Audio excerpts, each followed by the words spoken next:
será bicho, bicho-papão?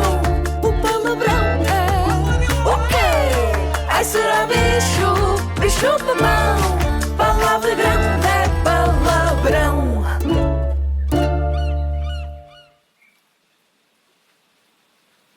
As Cidades Invisíveis, de Italo Calvino. Uma leitura encenada pelo Palavrão, da Livraria Lelo de Porto, com Magda Cruz como narradora, Susana Mano como explorador Marco Polo e Diana Neves como imperador Kublai Khan. O homem que viaja e não conhece ainda a cidade que o espera ao longo do caminho pergunta-se como será o Palácio Real, o quartel, o moinho, o teatro, o bazar. Em todas as cidades do Império, cada um dos edifícios... Nada garante que Kublai Khan acredite em tudo o que diz Marco Polo ao descrever-lhe as cidades que visitou nas suas missões, mas a verdade é que o imperador dos tártaros continua a ouvir o jovem veneziano com maior atenção e curiosidade do que a qualquer outro seu enviado ou explorador. Distingue logo palácios dos príncipes. Quais os templos dos grandes sacerdotes, a estalagem, a prisão... Na vida dos imperadores, há um momento que se segue ao orgulho pela vastidão ilimitada dos territórios que conquistamos, à melancolia e ao alívio de sabermos que em breve renunciaremos a conhecê-los e a compreendê-los.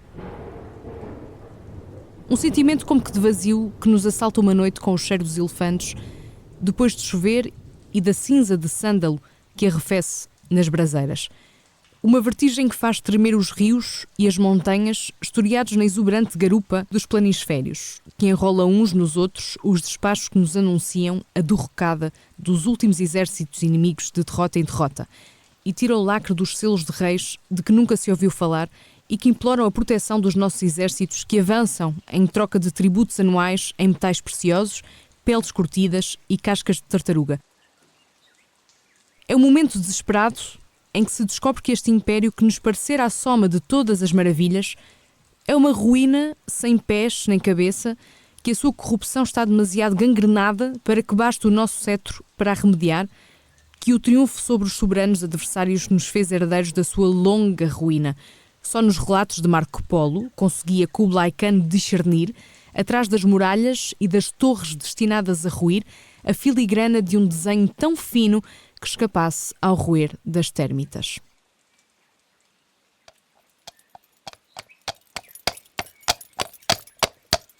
As Cidades e a Memória 2. O homem que cavalga longamente por terrenos bravios sente o desejo de uma cidade. Finalmente chega a Isidora, cidade onde os prédios têm escadas de caracol incrustadas de búzios marinhos, onde se fabricam artísticos telescópios e violinos, onde o forasteiro está indeciso entre duas mulheres, encontra sempre uma terceira, onde as lutas dos galos degeneram em brigas sangrentas entre os apostantes. Era em todas estas coisas que ele pensava quando desejava uma cidade. Assim, Isidora é a cidade dos seus sonhos, com uma diferença. A cidade sonhada continha o jovem. A Isidora chega em idade tardia. Na praça há o paredão dos velhos que vêm passar a juventude. Ele está sentado em fila com eles. Os desejos são já recordações.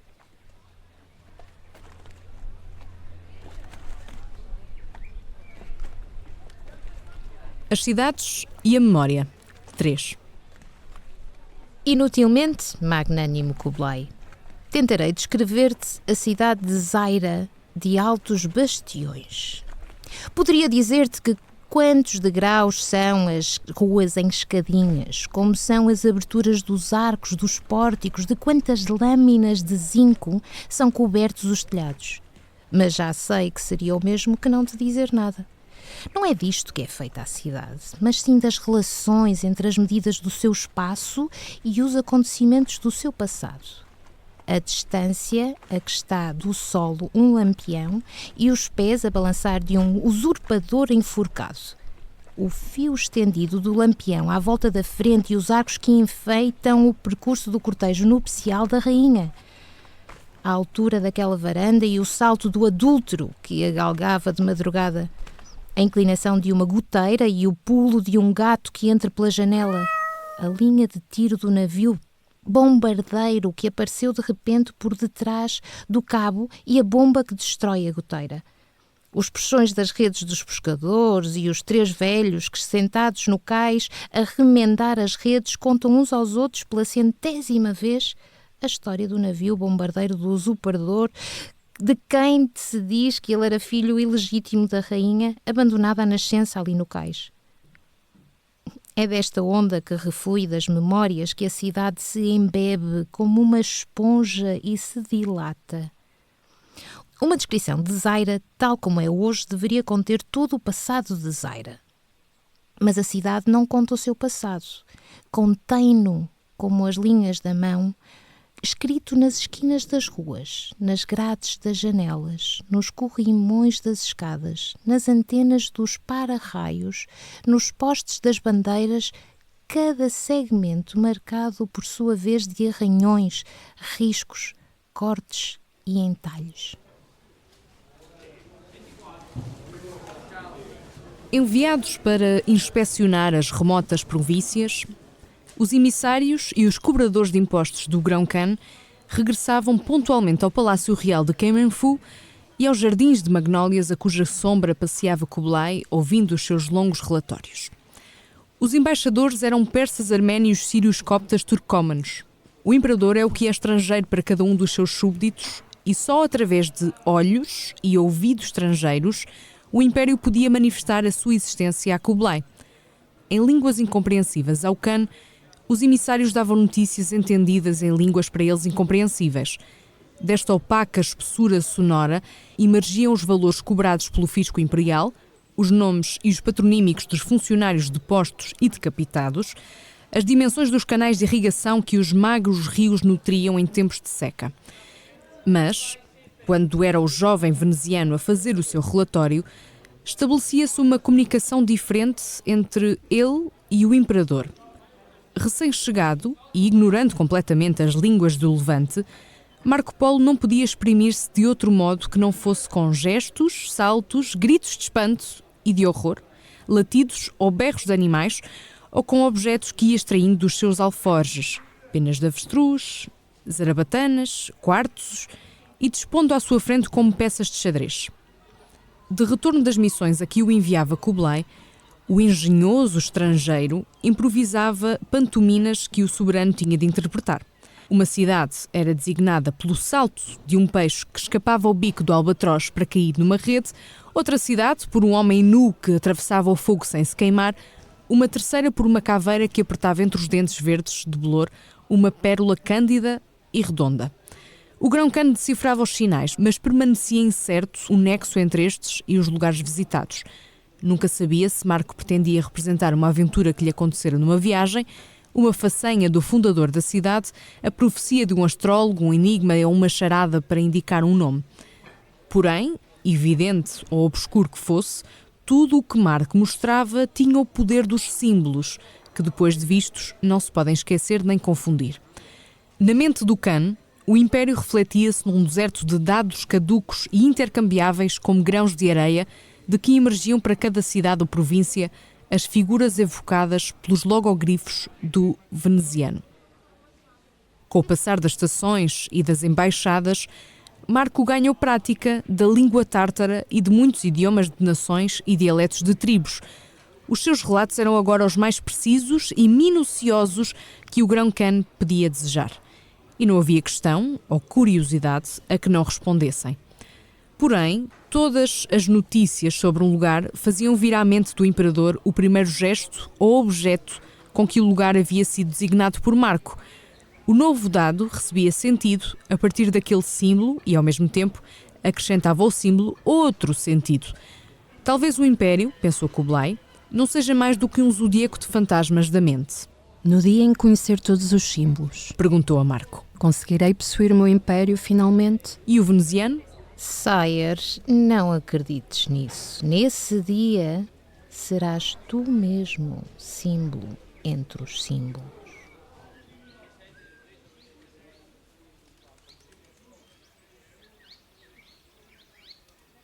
Os outros embaixadores avisam-me de fomes, de peculatos, de conjuras, ou referem-me minas turquesas novamente descobertas, preços vantajosos das peles de Marta, propostas de fornecimento de lâminas adamascadas.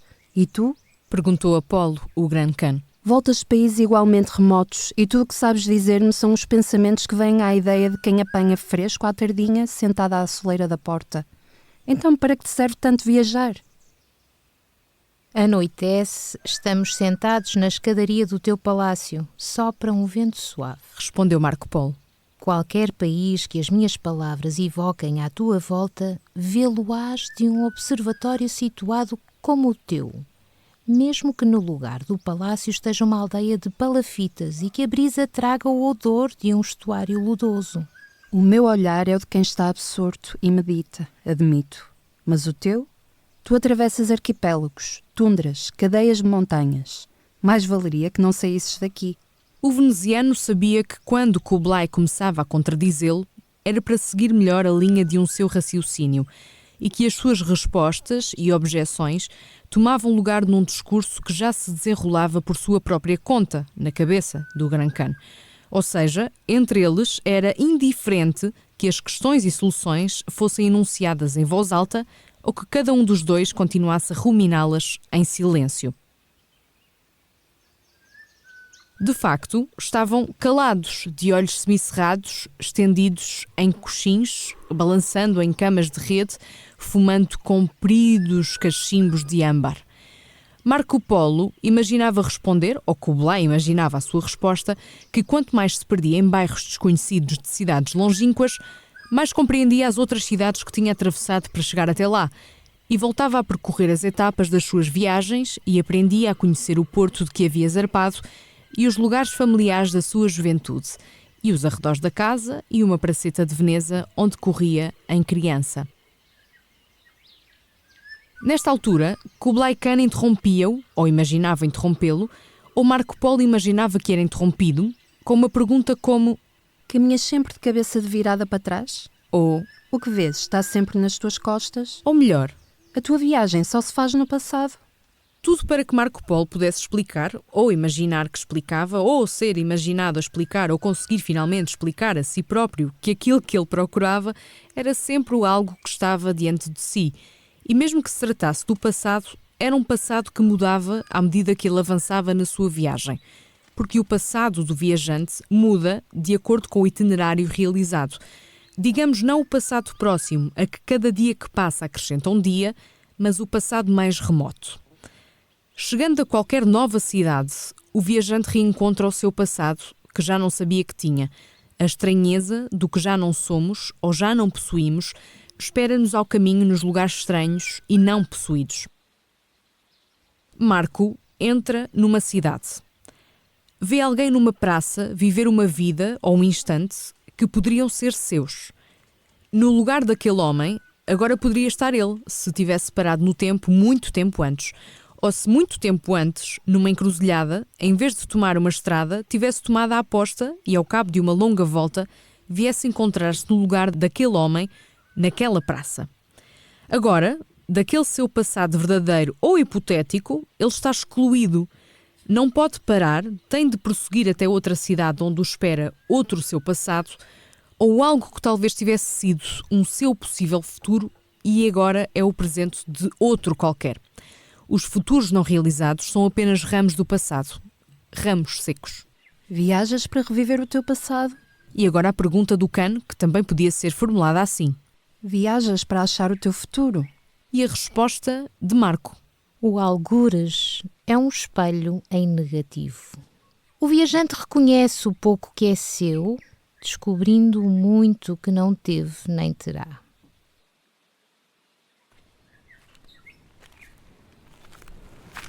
As cidades e os sinais, 3. O homem que viaja e não conhece ainda a cidade que o espera ao longo do caminho pergunta-se como será o palácio real, o quartel, o moinho, o teatro, o bazar. Em todas as cidades do Império, cada um dos edifícios é diferente e disposto segundo uma diferente ordem. Mas assim que o forasteiro chega à cidade desconhecida e lança o olhar para o meio daquela pilha de pagodes e trapeiras e celeiros, seguindo os gatafunhos de canais, hortas, lixeiras, distingue logo quais são os palácios dos príncipes, quais os templos dos grandes sacerdotes, a estalagem, a prisão, a judiaria. Assim, há quem diga, confirma-se a hipótese de que cada homem traz na mente uma cidade feita só de diferenças. Uma cidade sem figuras e sem forma, e são as cidades particulares que a preenchem. Não é assim em Zoe. Em todos os lugares desta cidade se poderia, ora, dormir, ora, fabricar arneses, cozinhar, acumular moedas de ouro, despir-se, reinar, vender, interrogar oráculos. Qualquer teto em pirâmide poderia cobrir tanto o lazareto dos leprosos como as termas das odaliscas. O viajante anda e só tem dúvidas. Não conseguindo distinguir os pontos da cidade, até os pontos que ele tem distintos na mente se misturam. Daí infere isto. Se a existência em todos os seus momentos é toda ela mesma, a cidade de Zoe é o lugar da existência indivisível. Mas por que então a cidade? Que linha separa o dentro do fora, o troar das rodas do uivo dos lobos?